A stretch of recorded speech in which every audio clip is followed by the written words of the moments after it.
Bonjour à tous, je suis Mister Dark Web.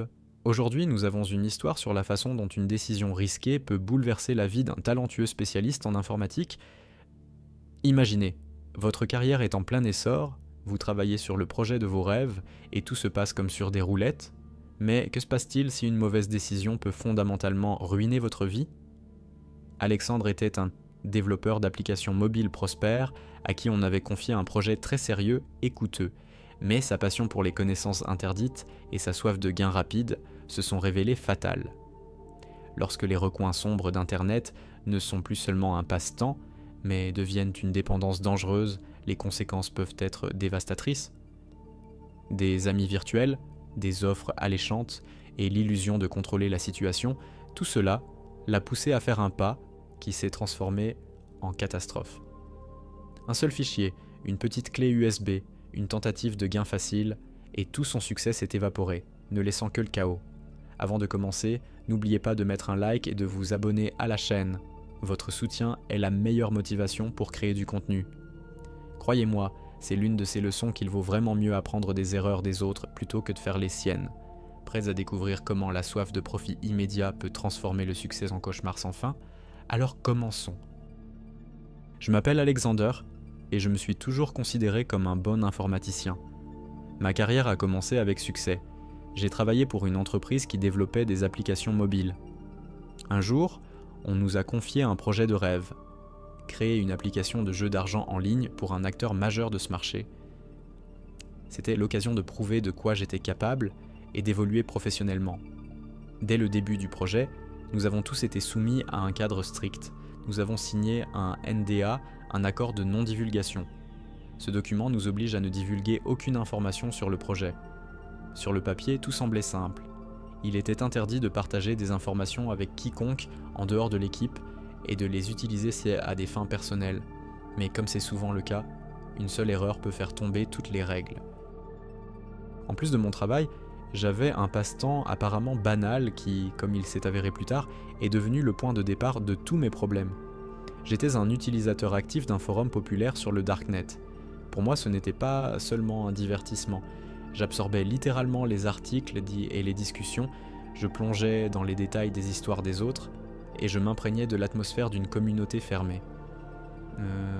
Il me semblait que cette connaissance me rendait spécial, me donnait accès à des informations inaccessibles pour la plupart des gens.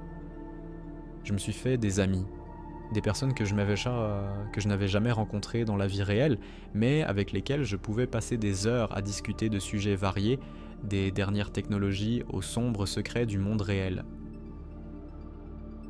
Plus tard, alors que le travail sur l'application de casino battait son plein, mes amis virtuels m'ont fait une offre que j'aurais dû refuser. Ils voulaient le code source de notre application. À première vue, il s'agissait d'une demande innocente. Juste un fichier, juste du code.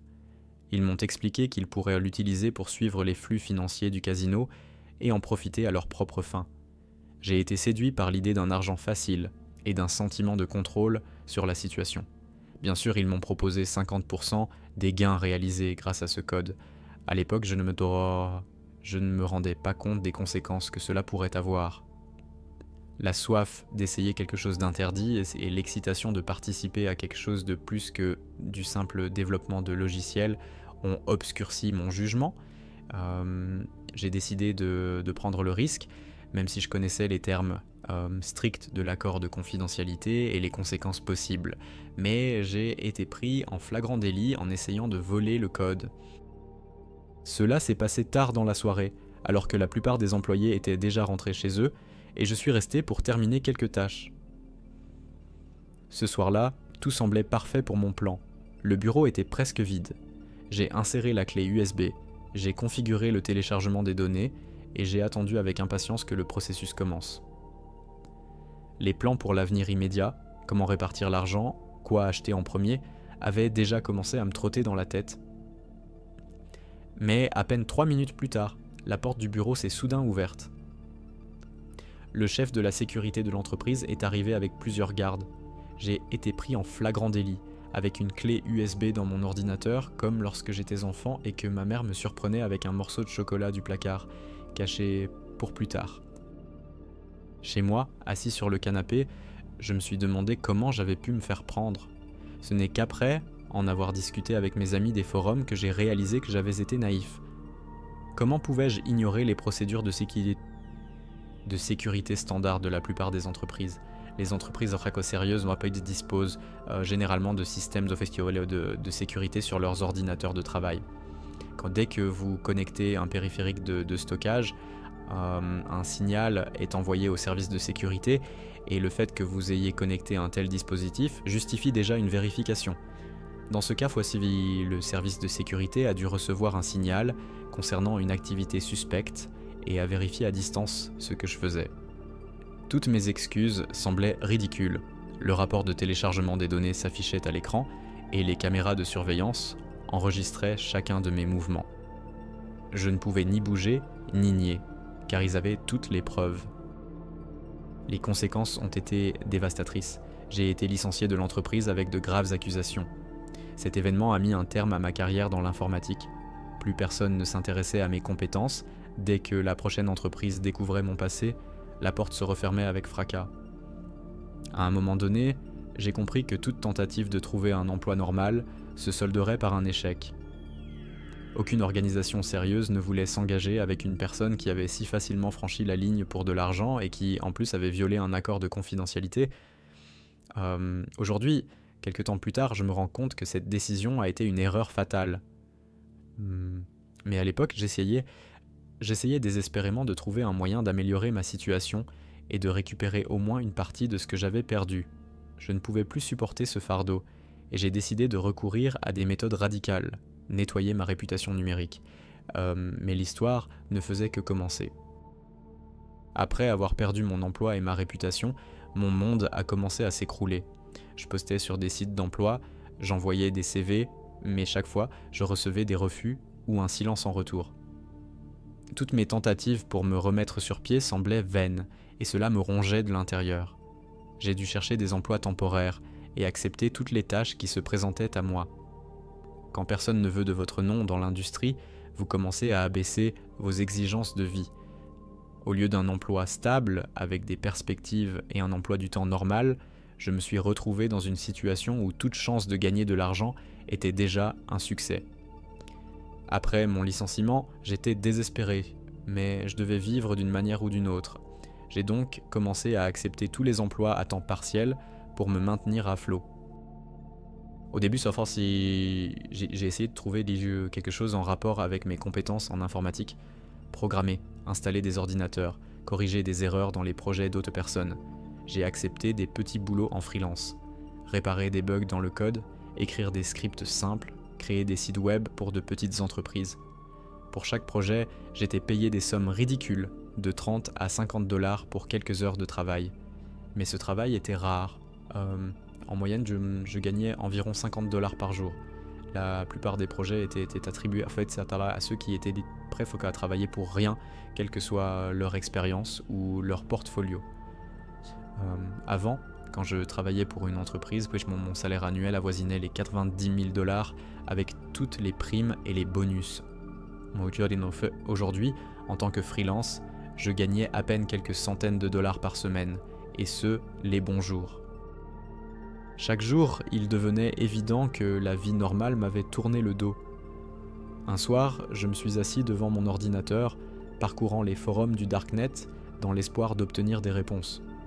Et sur l'un de ces forums, j'ai vu un commentaire indiquant qu'une personne semblait avoir un problème similaire et qu'elle l'avait résolu avec l'aide d'un service, si on peut l'appeler ainsi, qui proposait de nettoyer les informations numériques sur n'importe quelle personne en supprimant toutes les mentions négatives à son sujet sur Internet. Leur slogan était « Redonnons à votre nom une ardoise propre ». Cela semblait trop beau pour être vrai, mais j'étais prêt à tout essayer pour reprendre le contrôle de ma vie. Je n'ai pas hésité une seconde, c'était ce dont j'avais besoin. J'ai contacté les hackers qui offraient ce service. Ils m'ont assuré qu'ils avaient une grande expérience dans ce genre de cas et que tout serait fait rapidement et anonymement. Tout ce que j'avais à faire était de leur fournir un paquet complet de mes documents personnels, des copies de mon passeport, de mon permis de conduire, de mes numéros de téléphone, de mes comptes bancaires, de mes données fiscales et même des informations sur mes profils sociaux. Ils m'ont assuré que cela était nécessaire pour nettoyer mon historique de recherche, supprimer les références au scandale et même effacer les informations relatives à mon licenciement. J'ai également dû payer pour ce service, qui n'était pas bon marché. Comme j'en avais désespérément besoin, je leur ai fourni sans méfiance toutes les données qu'ils demandaient et j'ai transféré le paiement en crypto-monnaie, équivalent à 8000 $. Après quelques jours, j'ai commencé à remarquer des changements. Certaines mentions de moi sur Internet avaient vraiment disparu. Mes profils sur les réseaux sociaux semblaient comme ne jamais avoir eu de problème. Cela m'a donné de l'espoir, j'ai cru à nouveau que je pouvais reprendre une vie normale. J'ai même commencé à recevoir quelques invitations à des entretiens. Les entreprises ne mentionnaient plus mon passé, mais peu à peu, il est apparu que ce n'était qu'une illusion. Environ 6 mois plus tard, j'ai commencé à remarquer des signes étranges, des lettres concernant l'ouverture de nouveaux comptes bancaires, des prêts que j'avais prétendument contractés et des accords d'eux que je n'avais pas signés. Au début, je ne comprenais pas ce qui se passait, mais plus tard, j'ai compris que mon identité avait été volée.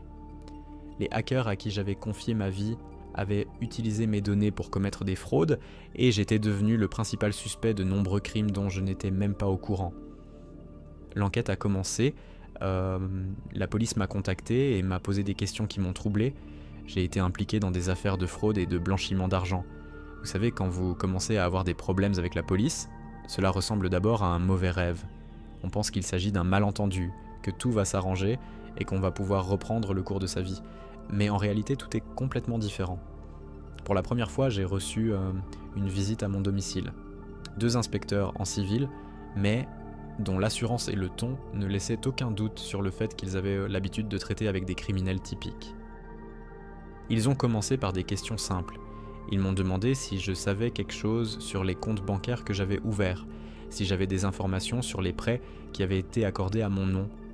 Ils m'ont montré des documents, des copies d'accords, des signatures, des factures. Tous ces papiers étaient censés m'appartenir, mais c'était la première fois que je les voyais. C'était comme si quelqu'un avait pris ma vie et commencé à en écrire une nouvelle version, mais cette fois avec une inclinaison criminelle. Ce n'était pas moi, leur ai-je dit en essayant de garder mon sang-froid. Les inspecteurs ont échangé des regards, comme s'ils s'attendaient à ce scénario. L'un d'eux a continué à me poser des questions. Quand avais-je utilisé mes comptes bancaires pour la dernière fois? Avec qui avais-je récemment parlé de finances? Y avait-il quelqu'un qui pouvait avoir accès à mes données personnelles? Je me suis rendu compte que la situation était pire que je ne le pensais, mais j'ai essayé de croire qu'elle pouvait être résolue. Les choses se sont ensuite compliquées. J'ai été convoqué au poste de police pour un interrogatoire officiel. La pièce était lugubre, sans fenêtre, avec un seul grand miroir, ce qui montrait clairement que j'étais surveillé. Les inspecteurs ont changé de ton et sont devenus plus sévères. Il ne s'agissait plus seulement de questions, mais de pression. Ils voulaient énorme que j'avoue que j'étais au courant des comptes, des prêts et de tout le reste. Ils m'ont dit qu'il valait mieux avouer maintenant plutôt que de retarder et d'aggraver ma situation.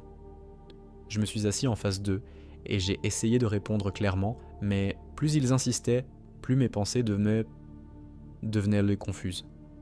Ils m'ont posé des questions sur des dates, des noms, des détails qui leur semblaient importants, mais qui pour moi n'étaient que les pièces d'un puzzle.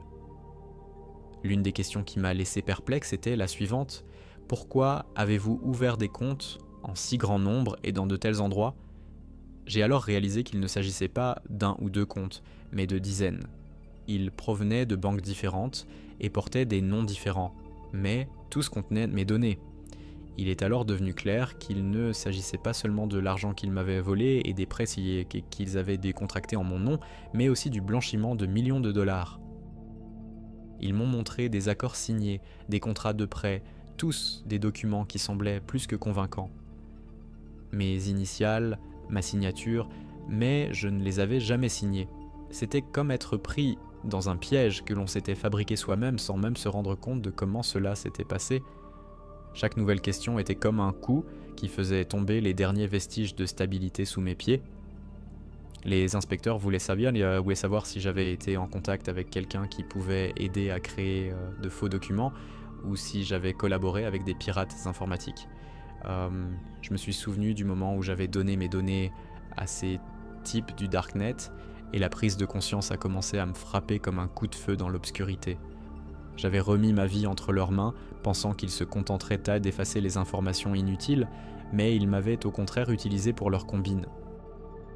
Ils ont ensuite commencé à m'interroger sur les dates et les montants précis des transactions qui auraient été effectuées à partir de mes comptes. Les montants étaient considérables, des dizaines de milliers de dollars qui avaient transité par des comptes que je n'avais jamais ouverts. Ils m'ont montré des images de vidéosurveillance de distributeurs automatiques de billets où une personne qui me ressemblait beaucoup retirait de l'argent. Mais je savais que ce n'était pas moi, car je me trouvais à un endroit complètement différent à ce moment-là. Le problème, c'est que les inspecteurs avaient du mal à croire aux coïncidences qui s'accumulaient contre moi. Ils m'ont demandé mon alibi pour des dates précises où les transactions ont eu lieu. Mais comment peut-on avoir un alibi pour une visite quotidienne au magasin ou une promenade dans le parc ? Il s'agissait de jours ordinaires que personne ne remarque jusqu'à ce qu'ils commencent à vous interroger à leur sujet. J'ai essayé de me souvenir de toutes ces petites choses, mais cela n'a pas suffi. La police avait plus de preuves contre moi que je n'avais de moyens de me défendre. Un jour, ils m'ont posé directement la question : « Avez-vous des ennemis qui pourraient vous piéger de la sorte ? » Et vous savez ce qu'il y a de pire ? Je ne pouvais même pas répondre à cette question. Ma vie était devenue tellement confuse que je ne savais plus qui était un ami et qui était un ennemi. Les personnes en qui j'avais autrefois confiance étaient maintenant celles qui m'avaient mis dans ce trou. Je me suis rendu compte que je ne pouvais pas m'en sortir seul. L'ironie est que la police ne me considérait pas seulement comme une victime, mais comme un participant actif au crime. Ils pensaient que j'étais à la tête du système, ou du moins que j'en faisais partie. Lorsque les inspecteurs m'ont demandé « Pourquoi avez-vous ouvert des comptes dans autant de banques différentes ?», j'ai simplement haussé les épaules. Ils avaient des faits clairs, et je n'avais que de la confusion et de la peur. À chaque interrogatoire, ils me pressèrent de faire la même chose. Avouez, cela facilitera peut-être votre sort. Mais que devais-je avouer ? Que j'ai mis ma vie entre les mains d'escrocs à cause de ma propre stupidité ? Que j'ai fait confiance à ceux qui ont profité de ma situation ? Ils ne l'acceptent pas, ils cherchent un responsable à tous ces crimes, et ce responsable, c'est moi. Chaque interrogatoire se transformait en un combat contre mes propres doutes. La police ne cessait de me laisser entendre que si je n'avouais pas, les choses allaient encore empirer. Ils parlaient d'une possible peine de prison et de lourdes amendes. Ils m'ont dit que je pourrais être complice d'une organisation criminelle si je ne coopérais pas avec eux. Ils ont essayé de me briser psychologiquement, de me rendre émotif, mais j'ai essayé de tenir bon. Mais chaque fois que je quittais le poste de police, je ressentais un sentiment de désespoir. La police avait tous les atouts en main et je n'avais rien. Ils avaient des preuves, des dossiers, des témoignages, et j'ai compris que leur prochaine étape serait un nouveau clou dans mon dossier. L'avocat que j'ai pu engager avec le reste de l'argent m'a dit sans ambages : « Vous avez de sérieux problèmes et nous devons trouver un moyen de vous en sortir. » Mais même lui n'a donné aucune garantie. Tout ce que nous avions, c'était un tas de documents incompréhensibles qui me désignaient, aucune trace des pirates, aucune preuve qu'ils aient utilisé mes données. Tout se passait comme si j'avais créé moi-même cette machination complexe. Chaque jour, ma situation s'aggravait. Nouvelles questions, nouveaux soupçons, nouvelles preuves. Toute cette histoire ressemblait à un cauchemar sans fin dont j'étais le personnage principal, mais sans aucune chance de me réveiller. La police ne me lâchait pas, elle continuait à faire pression sur moi et je perdais la force de me battre. Aujourd'hui, avec le recul, je me rends compte à quel point je me suis égaré dans ce gouffre. Mes tentatives pour laver ma réputation ont donné lieu à de nouvelles accusations. Mon nom n'était plus seulement terni, il était devenu le symbole de tout ce que je craignais le plus. Il ne me restait plus qu'une seule question : comment sortir de ce chaos et trouver une issue à ce cercle vicieux ? Au lieu de laver ma réputation, je me suis enfoncé encore plus dans les ennuis. Chaque nouvelle accusation affectait ma vie et les avocats exigeaient de l'argent pour la défense que je n'avais plus. Peu à peu, j'ai compris que j'étais pris dans un piège dont il n'y avait pas d'issue facile. Ma naïveté et mon désir de résoudre tous les problèmes se sont rapidement retournés contre moi. Mes tentatives pour disparaître de l'espace numérique ont abouti à une perte totale d'identité. Je vivais désormais avec les dettes, les soupçons et les affaires criminelles d'autres personnes. La vie s'est transformée en un cauchemar dans lequel je n'avais aucun contrôle sur quoi que ce soit. L'ironie de la chose, c'est qu'en essayant d'échapper à mon passé, je n'ai fait qu'aggraver ma situation. J'ai compris à ce qu'il n'y avait pas de solution facile dans le Darknet et qu'il ne fallait faire confiance à personne, surtout pas à ceux qui promettent d'effacer vos erreurs d'une simple pression sur un bouton. Au lieu d'une nouvelle vie, j'ai eu encore plus de problèmes, et maintenant la seule chose que je veux, c'est trouver un moyen de tout récupérer, même si cela semble impossible. Mais parfois, il n'y a qu'une seule solution: accepter sa réalité et chercher des moyens de continuer à vivre malgré toutes les difficultés. La décision du tribunal a été le dernier clou de mon cercueil. Je n'ai pas été acquitté, mais condamné à de lourdes amendes et à l'obligation de restituer tout l'argent prétendument volé. Les amendes se sont avérées astronomiques, des montants impossibles à payer même en travaillant régulièrement toute une vie. L'avocat a levé les bras au ciel, expliquant que c'était le maximum qu'il pouvait faire pour moi. Il a laissé entendre que je devrais être reconnaissant de ne pas être encore en prison. Le tribunal ne s'est pas soucié du fait que j'étais une victime. Il n'a vu que des papiers, des signatures et des transactions. Dès l'annonce du verdict, j'ai compris qu'il n'y avait pas de choix. Soit on s'adapte aux nouvelles conditions, soit on s'expose à des problèmes encore plus graves. Privé d'argent et d'opportunités, j'étais au bord du désespoir. Toutes mes économies ont été dépensées en avocats et en paiement partiel des amendes, mais ce n'était manifestement pas suffisant. Chaque jour ressemblait à un marathon que l'on court sans connaître la ligne d'arrivée. Les créanciers se faisaient pressants, les factures s'accumulaient et les délais de remboursement se raccourcissaient. Je dormais plusieurs heures, me réveillant en pensant aux dettes et replongeant dans un flot incessant de peur de l'avenir. Un jour, j'ai compris que je ne pouvais pas continuer ainsi. Aucun emploi ne me permettait de rembourser mes dettes et cela devenait de plus en plus évident. C'est à ce moment-là que m'est venue une idée qui n'était auparavant qu'une blague sur les forums du Darknet, l'hameçonnage. Je savais que c'était un crime, que cela pouvait conduire à des problèmes encore plus graves, mais j'étais acculé au pied du mur. Mes connaissances informatiques et ma compréhension du fonctionnement des systèmes de sécurité pouvaient maintenant devenir un outil de destruction plutôt que de création. Les débuts n'ont pas été faciles, mais j'ai trouvé des ressources d'hommes sur le Darknet qui m'ont aidé à mettre en place mes premiers systèmes d'hameçonnage. Faux sites web de banque, copies de services populaires, tout semblait si réel que même moi, je pouvais tomber dans le piège. J'ai soigneusement testé mes systèmes, vérifié qu'ils ne contenaient pas d'erreurs et peaufiné les détails pour les rendre invisibles. Au début, je me suis concentré sur de petites attaques, quelques dizaines de victimes par-ci, quelques victimes par-là. Personne n'a vraiment remarqué ces pertes et j'ai appris rapidement. Il m'a fallu quelques semaines pour me rendre compte que le phishing avait des effets bien plus importants que je ne l'imaginais. Les gens font encore confiance aux courriels contenant des logos de banque, même s'ils sont mal orthographiés. J'ai obtenu environ 17 000 $ en une semaine de phishing, et ce n'était qu'un début, les personnes à qui je volais des données n'étaient pas très riches. Le premier lot sérieux de données volées m'a permis d'accéder à des comptes contenant d'importantes sommes d'argent. J'ai commencé à vendre ces données sur le Darknet. Avec chaque ensemble de ces données que je vendais, je sentais le lourd fardeau de la dette s'alléger peu à peu. Chaque transaction, chaque vente réussie sur le Darknet m'apportait une nouvelle somme d'argent qui me permettait de payer les amendes, de rembourser les dettes, et tout semblait aller pour le mieux. Mais, en même temps, un autre fardeau commençait à s'alourdir, le fardeau moral. À chaque nouvelle vente, à chaque client trompé, je sentais quelque chose se rétrécir en moi. Je me suis rendu compte que derrière chaque numéro de mon compte, il y avait des gens comme moi qui avaient naïvement fait confiance à de fausses lettres et qui avaient perdu leur argent.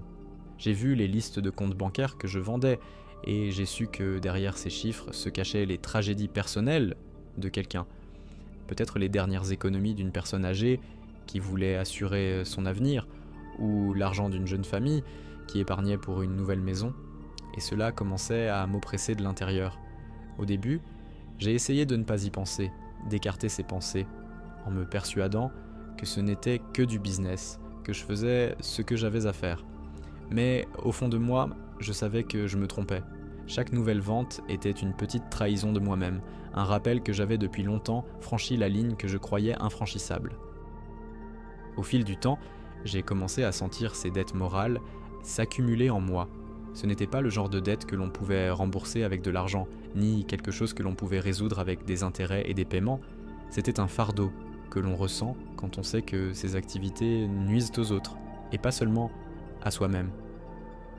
Parfois, je me surprenais même à penser que les personnes que je trompais faisaient partie du même système que celui qui m'avait jeté à la rue, et que cela justifiait peut-être mes actes. Mais ces pensées n'étaient qu'une piètre excuse. Le soir, alors que l'argent sur mes comptes m'apportait un sentiment de satisfaction temporaire, la charge morale ne me laissait pas de répit.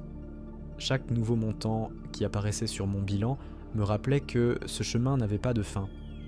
Chaque pas en avant sur ce chemin n'était qu'une plongée plus profonde dans l'abîme moral. Je n'étais plus la personne qui rêvait d'une carrière honnête dans l'informatique. Chaque fois que je vendais un jeu de données, je m'éloignais un peu plus de moi-même et de mes valeurs, et je me rendais compte qu'il n'y avait pas de retour en arrière possible. Mais malgré cela, j'ai continué, car j'étais désormais l'otage de mes propres décisions et des dettes qui faisaient partie de ma nouvelle vie. Et pourtant, l'argent du phishing rentrait rapidement, et je n'arrivais pas à croire à quel point il était facile de tromper les gens. Quelques mois plus tard, j'avais non seulement payé toutes les amendes, mais aussi quelques économies. Il semblait que j'étais enfin en mesure de me sortir de tous ces ennuis. J'ai acheté un nouvel ordinateur, j'ai mis en place une connexion internet plus sûre et j'ai commencé à améliorer mes stratagèmes. Mes attaques devenaient de plus en plus importantes. Chaque jour qui passait apportait plus d'argent et de confiance. Je commençais même à penser que cette nouvelle vie avait un but. Cependant, tout n'était pas si rose. Parfois, le soir, lorsque j'étais seul dans mon petit bureau, je pensais au chemin parcouru. Aurais-je pu faire un autre choix ? Peut-être me battre jusqu'au bout pour la justice, mais honnêtement ? Mais à chaque fois que je réfléchissais à ces options, la même chose me revenait à l'esprit. Il n'y a pas de justice dans le monde, et le système ne fonctionne que contre vous. Je me justifiais en disant que je ne faisais que ce qu'il fallait pour survivre, et peu à peu, c'est devenu ma devise. Je me suis rendu compte qu'il était impossible de revenir à une vie normale. Chaque tentative de recommencer ne faisait que m'enfoncer davantage dans le monde de l'ombre. Je ne cherchais plus à revenir, je voulais rester dans l'ombre, là où personne ne pouvait me trouver. Je ne travaillais plus pour personne, j'étais devenu mon propre patron. Mon travail consistait à passer inaperçu, et j'ai perfectionné mes compétences en matière de dissimulation de mes traces. Ce que les gens pensaient de moi ne m'intéressait plus. Dans un monde où seuls les plus forts survivent, j'ai pris ce qui m'appartenait. Vivre dans la peur constante d'être pris est devenu la norme. Chaque lettre de la banque, chaque appel d'un numéro inconnu faisait battre mon cœur plus vite. Mais je connaissais les règles du jeu. Je mettais constamment à jour mon équipement, je supprimais les traces et je faisais tout ce que je pouvais pour me protéger. Cela faisait partie de mon quotidien, la sécurité était devenue mon obsession. Je ne savais même pas si je pouvais faire confiance aux amis qui me restaient de mon ancienne vie. Chaque jour, je m'éloignais un peu plus de toute personne susceptible de représenter une menace. Aujourd'hui, quand je me regarde, je me rends compte que je ne suis plus la même personne qu'avant. Je suis devenu ce que j'ai probablement toujours eu peur de devenir, mais c'est mon choix, et je l'accepte. Pensez-vous que je suis un criminel ? Oui, c'est vraiment le cas. Je ne vais pas m'excuser et dire que je ne suis pas coupable ou qu'il n'y a pas de raison pour cela. Je suis responsable de tout. Mais la vie m'a conduit dans une impasse. En effet, si je n'avais pas payé les amendes et remboursé mes dettes, je serais allé en prison bien plus tôt. Alors, pour l'instant, je suis libre et je gagne bien ma vie. Aujourd'hui, ma vie est un jeu de survie. Je n'ai pas de plan pour l'avenir. Je n'ai pas d'objectif, sauf un, rester à flot. Et je sais que tôt ou tard, ce voyage prendra fin. Mais tant que je suis ici, tant que j'ai la moindre chance de déjouer le système, je m'en servirai. C'est peut-être ma dernière chance, c'est peut-être ma véritable identité, mais je m'accepte tel que je suis. Et si cela signifie vivre dans l'ombre, qu'il en soit ainsi. Amis, l'histoire d'Alexandre montre que même les personnes les plus prospères peuvent se retrouver au fond du gouffre si elles cèdent à la tentation de l'argent facile. Il a perdu son travail, sa réputation et la confiance. tout ce qu'il avait construit pendant des années. Oui, il a réussi à trouver une indépendance financière, mais à quel prix? L'argent sale n'apporte ni le vrai bonheur, ni la liberté financière, il ne fait que vous enfoncer encore plus profondément dans un gouffre dont il devient de plus en plus difficile de sortir. Rappelez-vous que, dans le monde moderne, il existe d'innombrables façons honnêtes et légales de réussir et d'atteindre la stabilité financière. Pour vous protéger des fraudeurs, restez toujours vigilant. Vérifiez attentivement les noms de domaine des liens avant de cliquer. Les hameçonneurs les falsifient souvent pour les rendre le plus ressemblant possible à l'original. Ne saisissez jamais vos informations personnelles sur des sites suspects ou peu connus. Soyez prudent avec les pièces jointes et les liens dans les emails, même s'ils semblent officiels. Vérifiez toujours l'expéditeur. Utilisez des gestionnaires de mots de passe pour créer et stocker des mots de passe complexes et uniques pour chaque compte. Si cette histoire vous a plu et que vous voulez plus de cas de ce genre dans le monde du Darknet, n'oubliez pas de mettre un like et de vous abonner à la chaîne. Vos likes et abonnements m'aident à créer encore plus de contenu utile et instructif. Merci d'avoir été avec moi aujourd'hui, c'était Mister Dark Web, restez en sécurité et à bientôt.